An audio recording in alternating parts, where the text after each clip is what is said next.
Hey guys, welcome to this week's vlog. I just thought I would come in and show you guys how I'm making my ginger water that I told you about last week. I have this. It's a juicer, which it's okay. Actually, it's not. It leaks when you pour, but other than that, it's fine. So I just take this and I like to make it with Pellegrino because I like it a little bit bubbly. So this has 16 ounces in it, and I use probably 14 ounces. I'll put about 2 ounces in here, like that. That's maybe more than 2 ounces. Anyways, then I take my ginger, and I just start anywhere on it. And this is a lesson I learned. Don't cut off a piece and then try and chop that up, because that just makes it harder to hold. Leave it big, and then just cut. I just shave off little pieces. You can grate it if you want, but to me that's too much work. So anyways, you just shave them off nice thin pieces, and then you want to get a 1/4 cup's worth. And you put that into your Pellegrino. And then you put the lid on this, and I let this sit for an hour. So I'm going to let this sit. I'll be back in an hour, which will be like that for you guys. Okay guys, I'm back. It's been an hour. So my ginger has been sitting in the water for an hour. So I take my lemon and I roll it around so it gets nice and squishy, so that the juice will come out so much easier, and I can get lots more juice rather than pulp. So I just roll it around, get it nice and squishy, and then I cut it in half. And I squeeze it right into where my ginger is.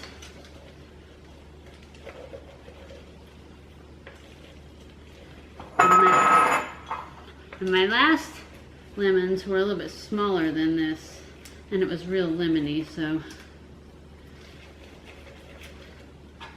I'm not going to try and get all the juice out just because it's too lemony that way. Alright, that's enough.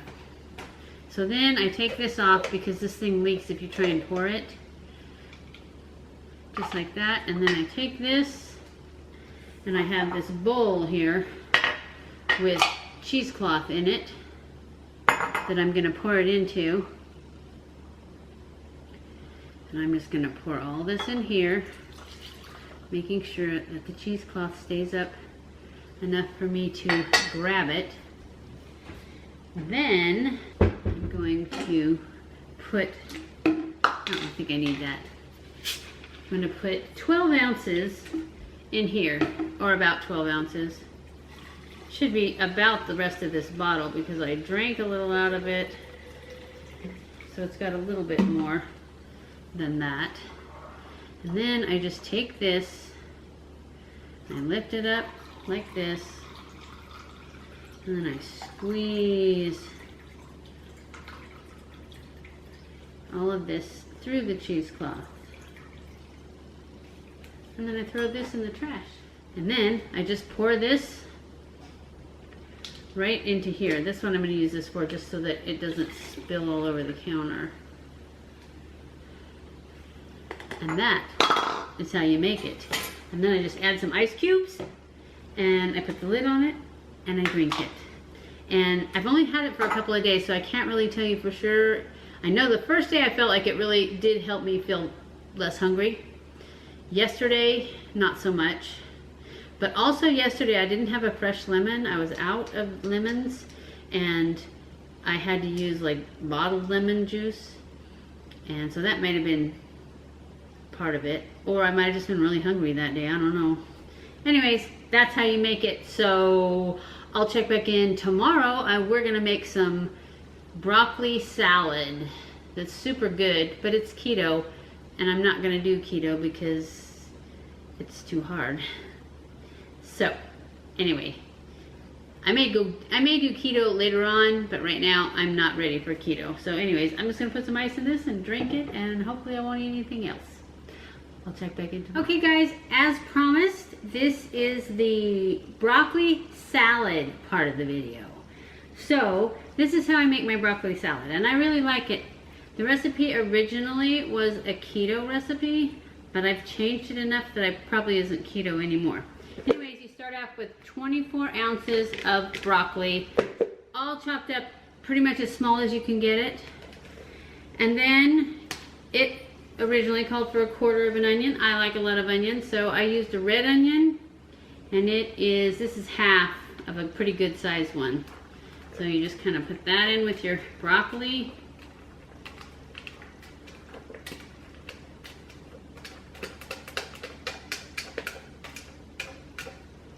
And a cup of bacon. I don't know if this is a full cup. I'm putting it in. I have more bacon, so I can add bacon if I don't think that's enough. And that's the 3 main ingredients. Then you make the sauce for it, and the sauce is 1 cup of avocado mayo. And you want to mix this in a separate bowl so that you can get it all stirred up together before you add it to that.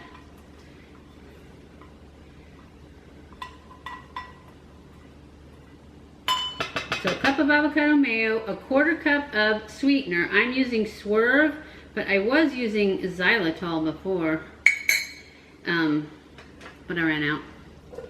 And a tablespoon of apple cider vinegar.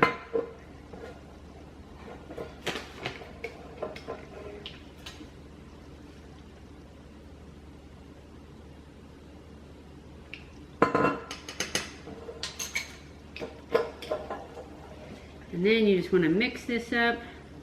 And I know that the Swerve granules, you know, kind of stay granular-y, but that's okay. As long as you have it stirred really good, you know, so in all of it, then it doesn't matter if it's granular because there's so much broccoli and stuff. It'll spread out. You won't even notice it.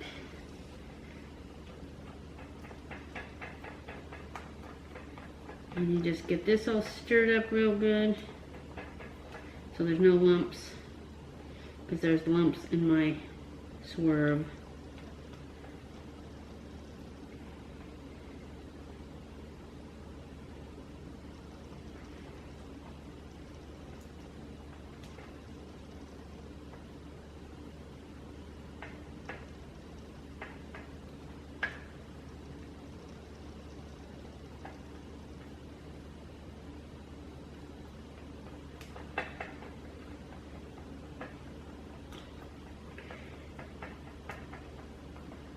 Might want to make sure the lumps are gone before you put it in here. Might be easier.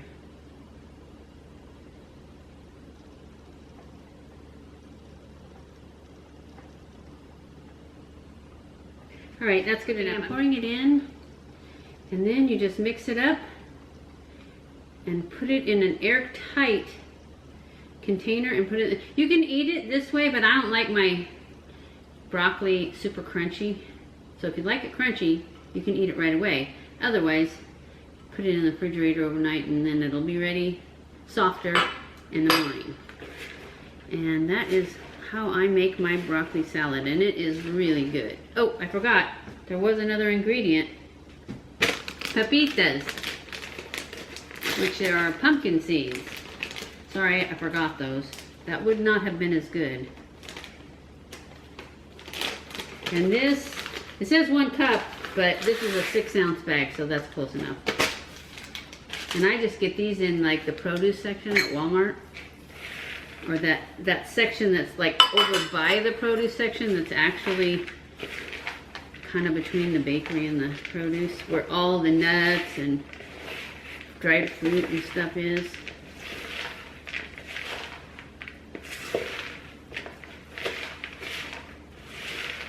Yeah, because see, right now, it doesn't seem like it's coated very well, but by tomorrow, it'll have settled in and be so delicious. One time I steamed the broccoli just a little bit so that it would be softer. That worked really good too. And then the next time I steamed it way too much. So I decided I probably should just not steam it, because I was doing, you know, cutting up the onions and stuff and let it cook too long and it was smushy. not nearly as good. Somewhere in between mushy and crunchy is good. Anyways, that's what it looks like. And I just put it in an airtight container, put it in overnight, and that's a lot. So it makes a bunch. Because I usually eat this when I was on keto, I would eat this like as a meal. Because it has avocado mayo and bacon and nuts in it. So it's, oh, the original recipe called for macadamia nuts too instead of pepitas. That's why I don't think it's keto anymore, because I changed too many things. But it's better this way. Actually, I just didn't have macadamia nuts. And the onion, the reason I changed it was because I read it wrong. So I added half an onion instead of a quarter of an onion. But it was really good, so I'm keeping it. Anyways, that's it. I'm gonna try and add some footage from Pi and Yzma.